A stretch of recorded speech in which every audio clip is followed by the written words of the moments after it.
സ്വർണ്ണക്കടത്ത് കേസിൽ എം ശിവശങ്കറിന്റെ അറസ്റ്റിനൊരുങ്ങി എൻഐഎയും കള്ളക്കടത്തിന് ശിവശങ്കർ ഒത്താശ ചെയ്തെന്നും സ്വപ്ന സുരേഷ് കസ്റ്റംസിന് നൽകിയ നിർണായക മൊഴിയുടെ അടിസ്ഥാനത്തിലാണ് എൻഐഎയും അറസ്റ്റിലേക്ക് നീങ്ങുന്നത്. കേസിൽ കസ്റ്റംസ് അറസ്റ്റ് ചെയ്ത പ്രധാന പ്രതികളെല്ലാം പിന്നീട് എൻഐഎയും അറസ്റ്റ് ചെയ്തിരുന്നു. ജുഡീഷ്യൽ കസ്റ്റഡിയിൽ കഴിഞ്ഞ ബുധനാഴ്ച ചോദ്യം ചെയ്തപ്പോൾ സ്വപ്ന സുരേഷ് നടത്തിയ കൂടുതൽ വെളിപ്പെടുത്തലുകളാണ് കേസിൽ നിർണായകമായിട്ടുള്ളത്. സ്വർണ്ണക്കടത്തിനെക്കുറിച്ച് എം ശിവശങ്കറിന് അറിവുണ്ടായിരുന്നെന്നും ഒത്താശ ചെയ്തിരുന്നുവെന്നുമുള്ള സ്വപ്നയുടെ മൊഴിയുടെ അടിസ്ഥാനത്തിലാണ് എം ശിവശങ്കറിനെ കസ്റ്റംസ് അറസ്റ്റ് ചെയ്തത്. നയതന്ത്ര പാഴ്സലിന്റെ മറവിലെത്തിയ സ്വർണം വിട്ടുകിട്ടാൻ ശിവശങ്കർ നടത്തിയ ഇടപെടലുകളെക്കുറിച്ചും സ്വപ്ന കസ്റ്റംസിന് വിവരങ്ങൾ നൽകിയിട്ടുണ്ട്. ഈ മൊഴികളുടെ അടിസ്ഥാനത്തിൽ തന്നെയാണ് എൻഐഎയും അറസ്റ്റിലേക്ക് നീങ്ങുന്നത്. സ്വർണ്ണക്കടത്തിലെ ഭീകരവാദ ബന്ധങ്ങളെക്കുറിച്ച് അന്വേഷിക്കുന്ന എൻഐഎ കസ്റ്റംസ് അറസ്റ്റ് ചെയ്ത സ്വപ്ന, സരിത്ത്, സന്ദീപ്, KT റമീസ് എന്നിവരെയെല്ലാം പ്രതി ചേർത്ത് അറസ്റ്റ് ചെയ്തിരുന്നു.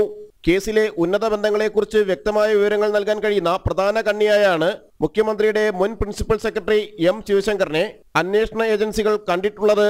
കസ്റ്റംസിന്റെ ചോദ്യം ചെയ്യൽ പൂർത്തിയായ ശേഷം കോടതി അനുമതിയോടെ ശിവശങ്കറിന്റെ അറസ്റ്റ് എൻഐഎയും രേഖപ്പെടുത്തും. ജനം, കൊച്ചി.